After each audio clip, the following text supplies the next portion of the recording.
여러분 혹시 무언가 처음 시작할 때 그 설레는 마음, 그 설레는 초심을 여러분 기억하십니까?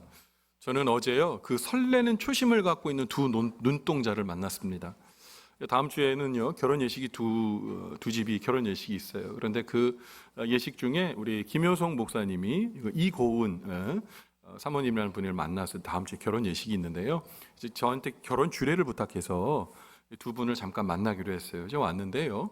이렇게 마주보고 있는데 아이고 그냥 두 눈에서 꿀이 떨어지는데 이게 얼마나 그냥 막 그냥 꿀이 그냥 달달달달 쳐다보기만 해도 막 웃어요. 막 왜 웃는지 잘 모르겠는데 막 달달합니다. 그래서 이제 얘기를 물어봤어요. 사모님 되실 우리 이고은 자매님에게, 사모님에게, 사모님 우리 목사님 어디가 좋아서 결혼까지 결심하셨어요?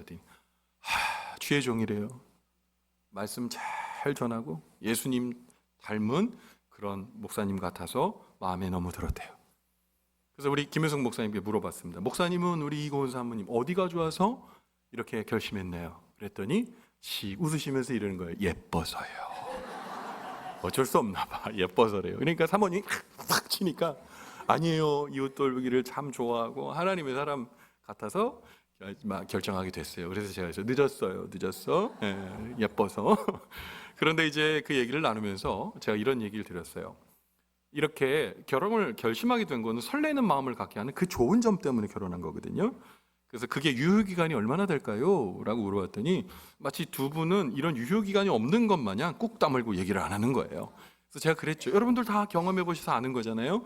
신혼여행 가는 비행기 안에서 헤어질 수도 있고요. 돌아오는 길에 헤어질 수도 있고 사소한 문제, 설거지 네가 했냐 안 했냐 그런 것 때문에도 어려운 거예요. 근데 이제 부부 상담 심리를 이제 공부하는 분들은 그걸 또 분석을 하는 분들 아니겠습니까? 그 눈에서 콩깍지가 떨어지고 이 단물이 쓴물로 변하는 시기가 2년이랍니다. 유효기간이 2년이에요. 근데 막 어떤 분 그래요. 아우 목사님 난 안 그래요. 나 우리 아내랑 만난 지 20년, 30년이 지났는데도 아직도 심장이 벌렁벌렁해요. 그거는 병원 가야 돼요. 그 심장계통에 아파가지고 전조 증상이니까 병원 가셔야 돼요. 뭐 그런 분 있을 겁니다. 그러나 대부분 그렇지 않다는 거예요. 초심이 사라지는 거, 사랑하는 마음이 사라지는 거, 열정이 사라지는 거, 시간이 지나면 그렇답니다. 첫사랑의 떨림이나 뭐 어떤 첫 직장에서 열정, 막 밤 집에 가지도 않고 마치 집이 직장인 것처럼 막 열심히 일하는 그런 첫 직장에서 열정. 그리고 처음 주님을 인격적으로 만났을 때 그 뜨거운 눈물과 감동. 저도 예수님을 인격적으로 만난 그 밤을 아직도 잊지 못해요. 하나님이 나를 사랑하셨구나. 너무나 은혜가 돼서 눈 감고 눈 떴는데 수시간이 지나고 너무 행복해서 집으로 돌아가는 길이 내가 걸어가는 건지 아니면 구름 위를 걷는 건지 모르는 그런 은혜의 시간들. 저만 있겠습니까? 여러분 다 그런 첫사랑의 기억들, 하나님과의 첫사랑의 기억, 예수님과의 첫사랑의 기억들 있잖아요. 그런데 문제는 시간이 흐르고 익숙해지면 그 뜨겁던 마음이 어느새 식어버리고 열정은 온데간데 없고 사랑 고백은 온데간데 없고 형식만 남게 될 때가 많습니다. 오늘 우리는 사실 성경에서 그런 하나님에 대한 선명한 첫사랑을 가지고 신앙의 삶을 정말 뜨겁게 시작했지만 가장 극명하게 대비되는 두 왕, 특별히 사울과 다윗의 발자취의 이 걸음들을 따라가 보려고 합니다. 두 사람 모두 하나님 사랑하는 마음으로 부르심을 받았고 그 시작은 매우 창대했습니다. 그러나 한 사람은 하나님의 마음과 통하지 않아 비극으로 끝났고 한 사람은 끝까지 하나님과 마음이 통하는 사람으로 우리가 읽고 우리가 사모하는 성경에 영영토록 기록되는 이름이 되었습니다. 오늘 이 시간을 통해 우리 마음의 나침판이 지금 어디로 향하고 있는지, 우리는 하나님과 마음이 통하는 성도의 삶을 살아가고 있는지 오늘 말씀을 들여다보며 정직하게 우리의 삶의 자리를 들여다보는, 그리고 새로운 소망이 생기는 은혜의 시간이 되시기를 주님의 이름으로 간절히 축원을 드립니다. 여러분, 먼저 하나님과 마음이 통했던 다윗의 생애를 관통하는, 꿰뚫고 있는 첫 번째 핵심 키워드는 주님을 향한 진심입니다.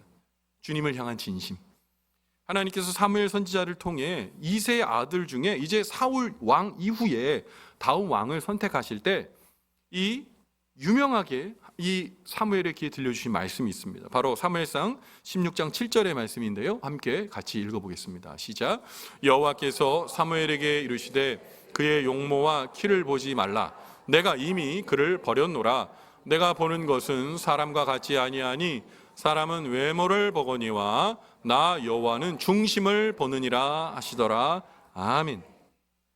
오늘날 우리는요, 보여주기식의 포장에 깊이 함몰되어 있는 경우가 많이 있습니다. 겉모습을 화려하게 꾸미고 학벌, 스펙으로 우리 자신을 치장하고 남들보다 보여지는 나를, 남들에게 보여지는 나를 만들기 위해 정작 진짜 내면의 나는 황폐해져 가고 있다는 사실을 우리는 간과할 때가 참 많이 있습니다. 때로 우리의 신앙도 포장화될 때가 많아요.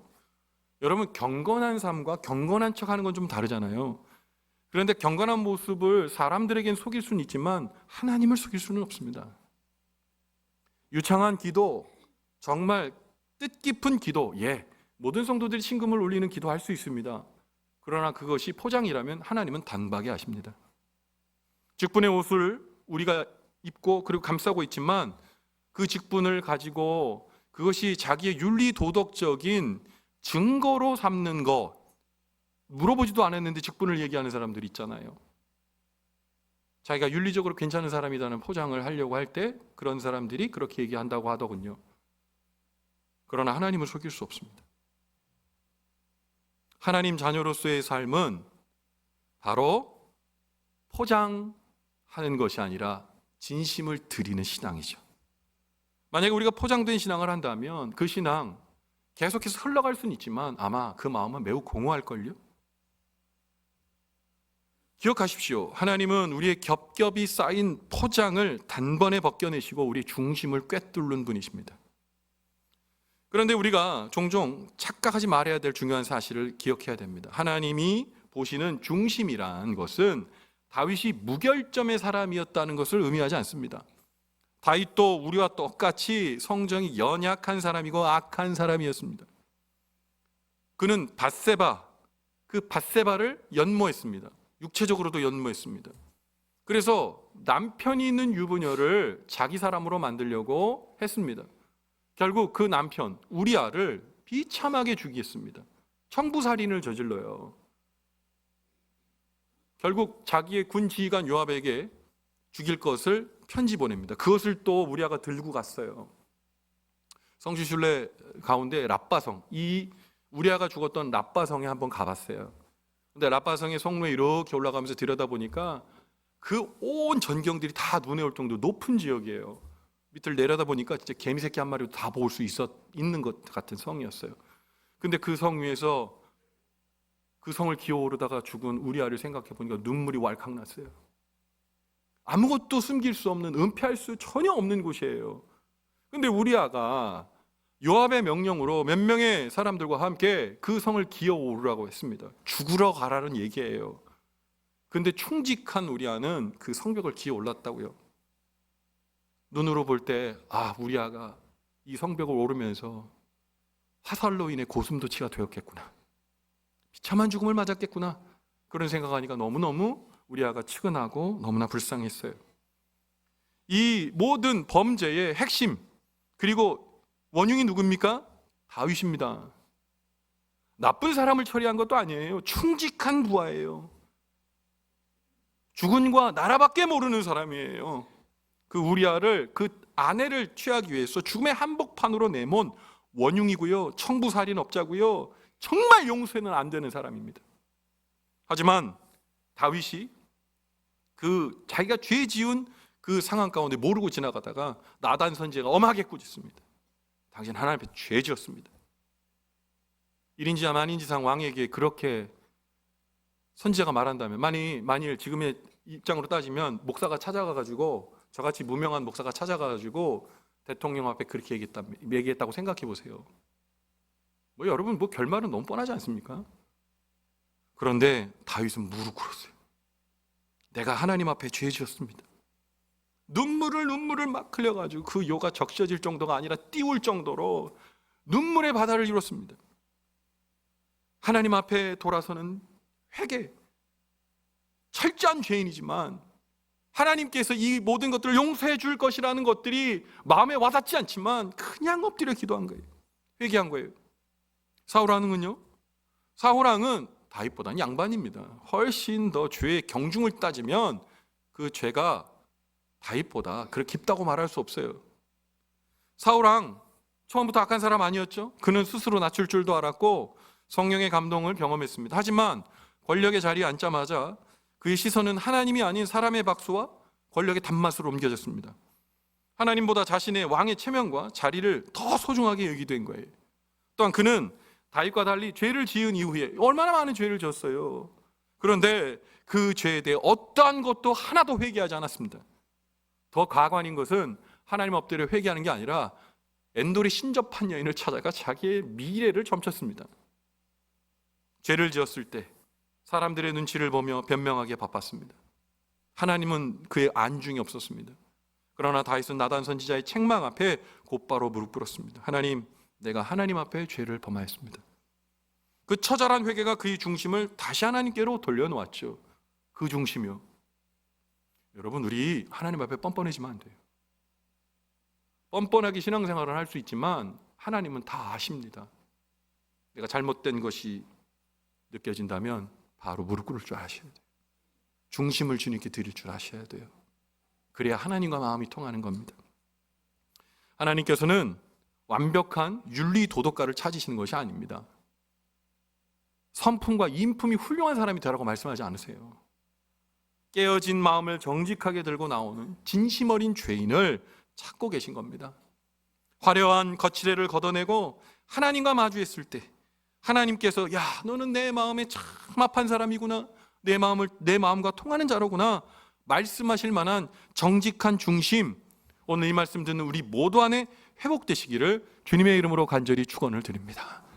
여러분, 두 번째로 하나님과 마음이 통했던 다윗의 생애를 관통하는 두 번째 핵심의 키워드는 주님과 함께하는 예배입니다. 다윗은 왕이 된 이후에 가장 먼저 뭘 고민했을까요? 다윗이 고민했던 일은 왕으로서 자신이 거주하게 될 자신의 궁궐을 어떻게 지을까? 또는 자신의 영광을 드러낼 영토를 확장하는 전쟁을 어떻게 일으킬까? 라를 생각한 게 아니에요. 딱 하나, 하나님 앞에 예배하는 거, 하나님의 법궤, 하나님의 임재 그 속에 엎드려 하나님과 예배하는 거, 그것이 다윗의 관심이었습니다. 그래서 브레셋에게 빼앗긴 하나님의 언약궤를 모셔서 성전에 함께 그 성전에 이 언약궤를 모시고 예배하는 거, 그게 가장 큰 고민, 관심의 대상이었습니다. 그래서 그러한 그의 고민과 기대, 생각을 시편 27편 4절에 잘 기록하고 있어요. 그 말씀 같이 한번 읽어봅니다. 시작. 내가 여호와께 바라는 한 가지 일, 그것을 구하리니 곧 내가 내 평생에 여호와의 집에 살면서 여호와의 아름다움을 바라보며 그의 성전을 사모하는 그것이라. 아멘. 요약하면 하나님이 임재하는 예배를 드리고 싶은 게 내 하나의 소원이라는 거예요. 여러분에게 하나님께서 한 가지 소원만 내가 꼭 들어줄 테니까 한번 말해봐. 그럼 여러분 어떤 소원 말씀하시겠어요? 뭐니 해도 저는 얘기한 적 없어요. 여러분이 얘기한 거예요. 저는 뭐니 해도 주님이라고 얘기할 줄 알았는데 여러분, 우리가 생각하는 좋아하는 것들을 달라고 얘기하지 않겠어요? 다윗은 달라요. 하나님 앞에 뜨거운 예배, 하나님 만나는 예배, 그것이 내 소원입니다. 그렇게 얘기했어요. 그래서 다윗의 오늘 고민은 하나님의 언약궤를 모셔오는 것, 성전에 모시는 것이었습니다. 그런데 오늘 본문 12절을 보면 다윗은 하나님의 궤로 말미암아 오베데돔의 집에 복이 임했다는 소식을 들었어요. 근데 이게 왜 희소식이었냐? 사실은 이때 처음 언약궤를 모시려고 한 건 아니었어요. 언약궤를 먼저 모셔왔는데 하나님이 원하는 방식이 아닌 방식으로 이 법궤를 이동했습니다. 하나님의 언약궤는 반드시 정해진 레위 사람들이 어깨에 메고 움직여야 돼요. 근데 처음에 다윗이 아마 그 법궤를 빨리 모시고자 하는 그런 마음이 있는지 모르겠는데 소 수레에다가 법궤를 올려놓고 끌고 갔어요. 근데 여러분, 이 평탄하지 않은 구조에서 이 바퀴가 가다가 탁 하고 걸렸단 말입니다. 법궤가 떨어지려고 하니까 그 옆에를 지켰던 우사라는 사람이 법궤가 떨어지면 낭패잖아요. 손으로 막았는데 법궤 손대자마자 죽어버렸어요. 놀란 거예요. 다윗에게 어떤 마음이 들었냐? 야, 이 법궤가 하나님의 임재 그 증거는 맞는데 이거 내가 벌받겠다, 저주받겠다 싶어가지고 방치합니다. 그랬더니 이방인 사람 오베데돔이 그 법궤를 자기 집에 모셨어요. 어떤 일이 일어나냐? 오베데돔의 집에 복이 임하기 시작하는 거예요. 하나님의 놀라운 축복이 임하기 시작하는 거예요. 아멘 할 때까지 하겠습니다. 복이 임하는 거예요. 막 축복의 복이 임하게 되는 거예요. 그러니까 안심한 거예요. 아, 그렇구나. 하나님의 법궤를 모셔오는데 내가 주저하면 안 되겠다. 그래서 이제 법궤를 모시러 가고 법궤를 모시고 오게 되는 겁니다.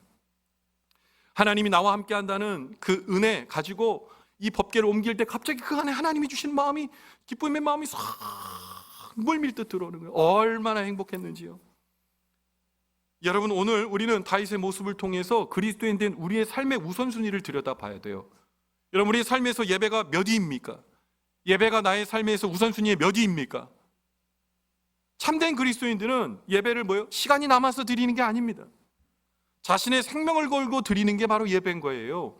여러분, 새벽 예배마다 먼 거리에 계신 분들 있습니다. 그분들은 가까운 교회 하나님 앞에 드리고 있는 자리에서 기도합니다. 너무너무 존중하고 귀한 겁니다. 그런데 교회에 가까이 있는 우리 성도님들, 특별히 어르신분들은 새벽 예배 단 한 번도 빠지지 않아요. 눈이 많이 내리고 막 차갑고 이러면 길이 얼마나 미끄럽습니까? 목사된 저도 때로는 마음으로 막 소원할 때가 있어요. 누구누구 권사님 오늘 안 오셨으면 좋겠다. 집에 계셨으면 좋겠다. 걸어오시다가 다칠 수도 있지만 그랬으면 좋겠다. 근데 항상 믿음 없는 저의 고백에 믿음의 행동으로 우리 권사님들 보여주세요. 여전히 나와 계세요. 여전히 엎드려 있어요. 그게 뭡니까? 아유, 나이가 들면 잠이 없어서 그런 거예요? 할 일이 없으니까 오는 겁니까? 아니요. 정확히 말씀드릴게요. 목숨 걸고 오시는 거예요. 빙판에 넘어져서 다치시면 어떡해요? 목숨 걸고 오시는 거예요. 우리 한배규 권사님 아시죠? 한배규 권사님 예배드리러 오셨다가 진짜 시당에 내려가다가 넘어지셨어요. 자, 이 어르신 여기 그 연세에 오셔서 예배드렸는데 교회에서 다쳤다 그러면 자손들이 뭐라 그럴까? 마음이 좀 불편했어요. 신방 갔는데 한배규 권사님 뭐라 하는지 환하게 웃으면서 하나님이 도와주셔서 지금 많이 낫고 있어요. 너무 좋아요. 제가 무색해지더라고요. 근데 그 얼굴이 목사가 왔어서 거짓말로 너무 좋아요 하는 게 아니라 진짜 좋은 거예요. 권사님 넘어지셨을 때 아프셨죠? 그런데 권사님 뭐라고 하는 줄 아세요? 예배 드리러 가다 그런 거는 괜찮아요 그러시는 거예요. 목숨 건 거예요. 여러분, 우리가 드리는 예배는 귀한 겁니다. 가볍게 여길 수 없는 거예요. 우리가 왜 예배 자리에 하나님을 만나면 복이 생깁니까? 전능하신 그분이 하나 요만큼 은혜 받을 수 없는 우리를 사랑해 주신다는 놀라운 것들을 보여주시는 것이 예배이기 때문입니다. 여러분, 예배 중에, 그래서 우리는 기억하셔야 돼요. 예배 중에 마음이 다른 곳에 가 있으면 안 됩니다. 설교 시간에 말씀을 집중하지 못하고 여러분 다른 생각하지 마세요. 예배 중에도 종종 스마트폰의 시선을 빼앗기시면 안 되는 거예요. 하나님, 이곳에 좌정하신 하나님, 나와 함께 하시는 하나님, 그 하나님을 목격하는 은혜의 자리가 되길 간절히 바랍니다. 다윗의 예배는 하나님께 집중하며 주님과 함께하는 기쁨의 예배였죠. 그 기쁨의 예배에 대하여 오늘 본문의 말씀인 사무엘하 6장 13절부터 14절의 말씀은 다음과 같이 증거하고 있습니다. 같이 읽어볼게요. 시작. 여호와의 궤를 맨 사람들이 6걸음을 가매 다윗이 소와 살찐 송아지로 제사를 드리고 다윗이 여호와 앞에서 힘을 다하여 춤을 추는데 그때 다윗이 베봇을 입었더라. 아멘. 여러분, 이상하지 않아요? 오늘 본문에서 13절 말씀을 보니까 6걸음 가다가 멈춰. 그리고 뭐예요? 소와 살찐 송아지로 제사를 드렸대요. 예배를 드렸어요. 잡아가지고. 오베데돔에서 집부터 예루살렘 성전까지 뭐 한 100m 됩니까? 먼 거리예요. 왜 이 수고를 하고 있는 거예요? 바보 같지 않아요? 왜 이 수고를 하고 있는 겁니까?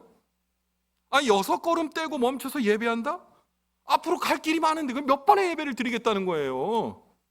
그런데 다윗은 그것을 하고 있어요. 왜 그럴까요? 내 모든 걸음을 하나님께서 지켜주시기를 바랍니다. 그 고백으로 예배하는 거예요. 순간순간을 예배 드리는 겁니다. 여러분, 이거 우리가 인간적인 생각으로 이성의 잣대로 보면 무지몽매한 거예요. 이게 가성비가 안 나온 일이에요. 여러분 기억하세요. 예배는 가성비가 아닙니다. 예배는 진심이고 예배를 통해 유한한 우리를 무한하신 하나님께서 손잡아 주시는 은혜의 자림을 기억하시기 바랍니다. 여러분, 우리가 6걸음 걸을 때마다 예배하는 이 다윗의 모습, 이거 오늘날 우리의 삶에 대해서 어떻게 적용할 수 있을까요? 여러분, 한 주의 시작인 월요일에 내 일터에 탁 가서 무릎 꿇고 하나님, 일주일의 모든 것을 주님께 맡깁니다. 그러면서 업무를 시작하는 것, 그것이 바로 우리에게 6걸음입니다. 내 자녀와 대화하기 전에 하나님 지혜롭게 우리 아이와 이야기할 수 있도록 도와주세요. 기도하면서 시작하는 것, 이것 우리의 6걸음입니다. 중요한 결정을 내리기 전에 하나님 앞에 무릎 꿇고 예배하면서 주님께 묻는 것, 이게 우리의 6걸음입니다.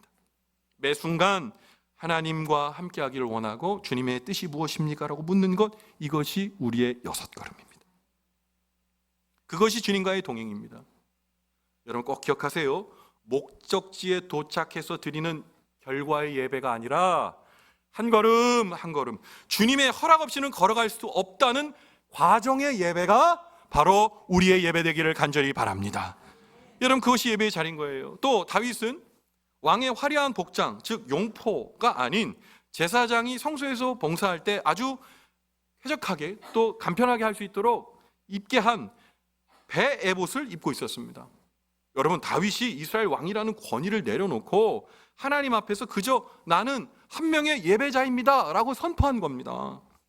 다윗은 법궤 앞에서 인간적인 체면이나 그의 지위나 정치적인 위신보다 하나님의 임재를 기뻐하는 한 명의 진실한 예배자로 서기를 원했던 거예요. 여러분 세상에서 여러분은 어떻게 불리십니까? 사장님으로 불리시는 분들도 있고 교장 선생님이라고 불리시는 분들도 있고 또 누구 또 어떤 분 존귀한 이름으로 불리는 분들이 많다는 거 저 잘 알고 있습니다. 그런데 이 자리에 오시면 예배자가 되셔야 돼요. 사장님 되면 안 됩니다. 교장 선생님이 되면 안 됩니다. 나의 직위와 직급을 이 안에 끌고 들어오시면 안 됩니다. 그냥 예배자, 하나님 앞에 예배자. 이스라엘의 왕이라는 그 얼마나 좋은 옷입니까? 그 옷 다 버리고 베옷으로 입고 하나님 앞에 진실한 예배를 드렸던 그 예배자, 그 예배자가 하나님이 찾으시는 예배자였겠죠. 또한 14절 말씀을 보면 다윗이 뭐라고 얘기합니까? 힘을 다해 춤을 췄대요. 힘을 다해. 여러분 다윗의 예배가 지성적인 동의를 넘어서 전인격적인 반응이었다는 것을 말해주고 있는 거예요. 그의 춤은 하나님이 다시 이스라엘 가운데 임재하신다는 감격이 스스로 온몸에 느껴져서 쉴 수 있었다는 거예요. 자 보세요. 오늘 시온 찬양도 찬양 너무 잘 부르셨어요. 찬양을 잘 부르셨으니까 그 춤도 보여주시기 바랍니다. 자 일어나세요. 자 자유춤, 자유댄스. 자 30초 시작하겠습니다. 아무도 안 하잖아. 할 생각도 안 하잖아. 그냥 저 보면서 저게 미쳤나 이렇게 보고 계시잖아요. 안 해요. 춤은 스스로 강제적으로 되는 게 아닙니다. 근데 우리 아이가 취직 공부하다가 합격했어요. 회사에 합격했어요. 우리 아이가 공무원 시험 준비했는데 합격했어요. 우리 아이가 수능을 봤는데 좋은 학교 진학이 됐어요. 합격 통보를 내가 받았어요. 내 새끼의 그 합격 소식을 내가 새끼라고 죄송합니다. 그 아이의 합격 소식을 들었어요. 어떤 일이 일어날까요? 좋은 거예요. 아우 막 그냥 춤이 나오는 겁니다. 막 휘파람 돌고 내 새끼. 저만 그런가요? 전 그렇던데. 스스로 나오는 거예요. 감격이 통제되지 않으면 춤으로 나옵니다. 감격이 통제되지 않으면 춤으로 승화되는 거예요. 누가 하라고 하지 않았는데 그냥 나오는 거예요. 그냥 그 춤사위가 나오는 겁니다. 다윗이 그런 거예요. 누가 시킨 거 아니에요. 왕을 누가 시켜요? 왕이 춤추는 걸 언제 볼 수 있습니까? 다윗이 춤추는 거예요. 그래서 다윗의 춤은 쇼가 아닌 거예요. 연출된 쇼가 아닌 거예요. 하나님이 너무 좋아서, 하나님이 이 죄인인 나를 만나주시고 함께 하시는 그 임재가 너무 감격스러워서 영혼의 몸짓으로 힘을 다하여 춤을 춘 거죠. 여러분 최근에 언제 이렇게 하나님의 은혜가 감격스러워서 여러분 예배 중에 눈물도 나고 예배 중에 감격도 있었고 하나님을 찬양하는 것이 너무 좋다라는 마음이 드신 예배 얼마나 있었습니까? 내 직분, 내 나이, 내 사회적 지위 다 잊어버리고 오직 죄 많은 나를 구원하신 하나님의 놀라운 은혜 때문에 가슴이 막 뜨거워 본 적 언제이십니까? 사랑하는 우리 망원제일교회 성도 여러분, 여러분을 축복합니다. 우리의 예배가 주님 앞에 온 마음을 드리는 예배, 주님을 감격으로 만나게 되는 예배, 그 은혜를 내 숨쉬듯 내 마음 가운데에 품게 되는 예배, 그런 예배의 주인공 되시기를 주님의 이름으로 간절히 축원을 드립니다. 여러분 마지막으로 하나님의 마음이 통했던 다윗의 생애를 관통하는 세 번째 핵심 키워드는 주님의 임재를 기뻐함이었습니다. 오늘 본문에 등장하는 힘을 다해 춤을 추고 있는 다윗의 춤을 통해 신앙의 정수를 들여다볼 수 있습니다. 신앙은 뭘까요? 하나님 때문에 때로는 손해봐도 괜찮은 거예요. 예수님 때문에. 하나님 때문에 내 체면이 좀 깎여도요 기쁜 거예요. 제가 예전에 군에 있을 때 주일마다 드리는 예배, 군에 군 예배당이 있습니다. 우리 후임들이, 제가 이제 고참이었을 때, 최고 고참이었을 때, 이제 군대에는 인솔자라 그래서 최고 이제 병 중에 높은 최고 계급을 갖고 있는 사람이 인솔을 해서 예배당으로 가요. 그리고 이제 줄 맞춰서 들어갑니다. 한 번은 예배를 드리러 가는데 제가 이제 말년 병장이잖아요. 예배를 감격적으로 드리는 것보다 예배 가서 잠깐 쉬는 게 너무 좋더라고요. 그래서 가게 되면 뒷자리는 진짜 VIP석이거든요. 목사님한테도 잘 안 보여요. 그래서 후임들은 앞에 보내고 병장님들은 뒤에서 이렇게 거의 누워서 보세요. 근데 저도 그때 이렇게 다 보내려고 이제 갔어요. 그랬더니 앞에 이제 상병들 한 2명들, 왜 저를 가려야 되니까 상병들 2명을 두고 제가 그 뒤에 있으려고 그러는데 딱 들어갔는데 상병 애들이 2명이 딱 있고 제가 뒤에 있는데 어떤 중년의 노신사가 딱 양복을 입으시고 오셔서 상병 둘에게 얘기하는 거예요. 친구들 저 앞에 가서 예배 좀 드릴 수 있을까? 그렇게 얘기를 했어요. 그랬더니 우리 그 부대 아이 2 친구가 딱 보더니 예 알겠습니다! 근데 앞으로 가는 거예요. 나한테 물어보지도 않고. 저것들이 미쳤나? 제 속으로. 근데 그분이 저한테 또 그러는 거예요. 너무 우리 병장님이시네. 저 앞에 2분 상병 가시는데 저 앞에 가서 같이 예배 드리실래요? 싫어요. 그래도 싫어요. 그래. 민간인이 왜 병한테 이러저래요? 그랬더니 그래요. 그러면 예배만 잘 드려주세요. 그리고 이제 예배가 시작됐어요. 다시 돌아가서 인솔을 하려고 그러는데 상병 2 아이가 얼굴이 그냥 빨개졌어요. 홍 병장님, 제대하기 전에 영창 가실 수도 있을 것 같아요. 왜? 그랬더니 사단장님이잖아요. 에? 양복 할아버지 사단장님이잖아요. 그래? 나는 죽었구나. 부대에 돌아가가지고 언제 나의 이름을 부르나, 언제 영창에 나는 가나, 그런 생각을 했었거든요. 한 주가 지나고 아무 일도 없었어요. 교회에 갔죠. 스스로 맨 앞자리에 갔습니다. 회개하는 마음으로. 예배가 끝난 다음에 그 사단장님, 그 우리 노년의 그 우리 사단장님이 저를 딱 부르시더니 그러는 거예요. 앞으로는 그러지 마세요. 예, 알겠습니다. 소리가 잘 안 들려요. 앞으로는 그러지 마세요. 예, 알겠습니다. 주님 사랑하는 마음으로 이번에는 용서합니다. 알겠습니다. 그리고 돌아왔어요. 주님의 사랑이 아니면 사단장님의 체면을 깎은, 싫어요. 싫어요. 부대 중대장님한테도 깍듯한 제가 사단장님한테 어떻게 그럴 수 있어요? 주님의 사랑으로 용서해 주신 것 같아요. 체면이 깎이셔도 예배의 자리니까 눈 감아 주신 것 같아요. 여러분, 하나님의 임재 가운데에 머물러야 내 체면이 깎이고 내가 생각하지 못한 손해를 보는 상황 속에서도 괜찮을 수 있는 겁니다. 예배자는요. 그런데 예배자가 아닌 사람이 등장해요. 미갈이라는 여자가 등장합니다. 다윗의 아내였죠. 그는 예배자가 아니고 관찰자였습니다. 어느 날 교회 안에서도 미갈 같은 분들이 있습니다. 예배의 감격이 적기보다는 설교의 내용을 자기 식대로 비평하는 분들이 있습니다.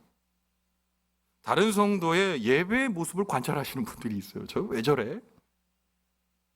여러분 기억하세요. 다윗이 예배에 집중했을 때 아무것도 안 보였어요. 그냥 주님만 보인 거예요. 미갈은 다 아는 거죠. 하나님의 임재하는 그것만 안 보이고 주변만 다 보인 거예요. 그러니까 왕이 돼서 그랬냐, 왜 그러냐, 왜 품격 떨어지게 그랬냐, 다윗에게 막 쏟아부을 수 있었던 거예요. 하지만 다윗은 자신의 춤에 대해 분명하게 얘기합니다. 사무엘하 6장 21절의 말씀에 정확하게 기록되어 있어요. 같이 한번 사무엘하 6장 21절 읽습니다. 시작. 다윗이 미갈에게 이르되 이는 여호와 앞에서 한 것이니라. 그가 내 아버지와 그의 온 집을 버리시고 나를 택하사 나를 여호와의 백성 이스라엘의 주권자로 삼으셨으니 내가 여호와 앞에서 뛰놀리라. 아멘. 다윗의 기쁨의 조건 뭡니까? 돈이 많으세요? 왕이 되세요? 전쟁에 이겨서요? 아니요. 하나님께서 아까 말씀드렸잖아요. 흉악한 죄인 아닙니까? 하나님께서 은혜를 베푸실 만한 어떤 자격도 조건도 하나도 없는 자신에게 하나님의 영이 그와 함께 하시고 자기를 하나님의 은혜로 구원해 주셔서 은혜 주셔서 지금까지 여기까지 오게 하신 그 하나님에 대한 감사와 감격으로 인해 오늘 다윗은 뭐라고 그래요? 내가 하나님 앞에서 뛰놀 수밖에 없다, 아이처럼 뛰놀 수밖에 없다, 그렇게 고백하고 있는 거예요. 그 어려웠을 때 하나님 도와주셨던 그 은혜를 느끼면서 눈물 펑펑 흘렸던 그 예배 어디로 갔어요? 나를 사랑해 주신 그 하나님 한 분만으로도 부족함이 없다고 고백했던 그 예배 어디 갔어요? 예, 우리의 의지가 약합니다. 우리가 자주 부르는 찬송처럼 내 힘과 결심 약하여 늘 깨어지기 쉬운 우리입니다. 그러기에 우리는 날마다 하나님 앞에 주님 그 예배의 은혜, 감동과 감격을 나에게 다시 회복시켜 주시옵소서. 여러분, 예배 때마다 하나님을 의지하고 하나님 붙드셔야 돼요. 여러분, 제가 여기 와서 웅변하는 이 운명 같은 설교를 들으시게 오십니까? 그럼 잘못 오셨어요. 말씀과 함께 역사하시는 하나님을 만나기에 오늘 이 자리에 뛰쳐나오셨어야 돼요. 그 기쁨과 감격이 오늘도 똑같은 은혜와 감격의 온도, 떨어지지 않는 온도로 오늘 우리는 주님을 만나야 되는 겁니다. 그래서 오늘 우리는 하나님 앞에 이렇게 간구해야 됩니다. 주님, 다윗에게 임했던 그 구원의 감격과 성령의 기름 부으심을 오늘 내게 허락해 주십시오. 세상이 누릴 수도 없고 맛볼 수도 없고 흉내낼 수 없는 그 기쁨을 내 영혼에 주셔서 하나님, 내가 주님으로 인하여 영원히 춤추게 도와주시옵소서. 하나님, 오늘도 다윗과 같은 사람 찾고 계십니다. 포장된 신앙과 인격이 아닌 죄인의 모습 그대로를 주님 앞에 드러낼 줄 아는 정직한 중심의 예배자, 주일뿐만 아니라 일상의 5걸음마다 멈춰서서 주님을 의지하며 하나님과 동행하는 예배자, 사람의 시선이라는 창문을 닫고 오직 주님 앞에 춤추는 진정한 예배자, 오늘 찾고 계시고 그 사람이 저와 여러분 되시길 바랍니다. 우리 안에 계신 성령님은 우리를 춤추게 하실 겁니다. 아니, 춤추시게 합니다. 우리의 가정과 일터가 하나님을 찬양하며 춤추는 축제의 장이 되기를 간절히 바랍니다. 사랑하는 성도 여러분, 저는 다윗을 칭찬할 때 역사서에 기록한 것 중에 가장 마음에 드는 게 뭔지 아세요? 이거요. 하나님이 다윗이 어디로 가든지 형통하게 하셨느니라. 다윗이 어디로 가든지 형통하게 하셨어요. 이유가 뭐라고요? 하나님과 주파수가 맞아요. 하나님과 마음이 통하는 사람이었어요.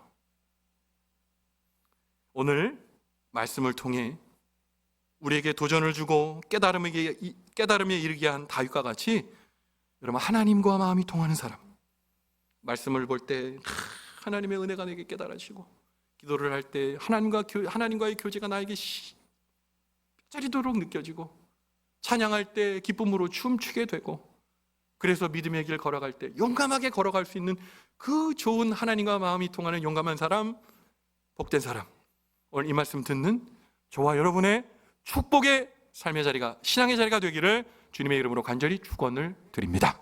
아멘. 기도하겠습니다. 하나님 아버지, 다윗이 어디로 가든지 형통하게 하셨어요. 하나님과 마음이 통하는 사람이 바로 다윗이었기 때문이죠. 하나님, 우리도 하나님과 마음이 통하는 성도된 삶을 살기를 원합니다. 하나님께서 하나님과 마음이 통하는 우리의 삶을 지키시고 붙들어 주십니다. 하나님 한 분만으로 충분하다는 다윗과 같은 그 정직하고 분명한 고백이 우리의 인생을 복되게 만들어 주실 것을 믿습니다. 하나님, 윤리 철학으로 주님을 대하지 않게 주님 도와주시고, 착한 사람 되기 위해서 하나님 예수 믿지 않게 도와주시고, 아버지 하나님을 믿는다고 해서 준다는 그 복 때문에 아버지 이곳에 있지 않게 도와주시고, 하나님과 마음이 통하는 사람, 죽을 수밖에 없는 죄인을 구원해 주신 하나님의 놀라운 은혜에 감격하여 날마다 주님과 함께 믿음의 길을 걸어가는 지혜로운 축복의 사람, 우리 망원지일교 모든 성도들 되게 도와주시옵소서. 그 은혜로 우리를 이끌어주고 도와주실 것을 믿고 확신하며 우리와 함께 하시며 우리의 마음을 아버지 주님 앞에 돌린 그 마음이 통하는 자를 지키시고 도우시며 어디로 가든지 형통하게 해주시는 구주 예수님 귀하신 이름 받들어 간절히 축복하며 기도 올리옵나이다. 아멘.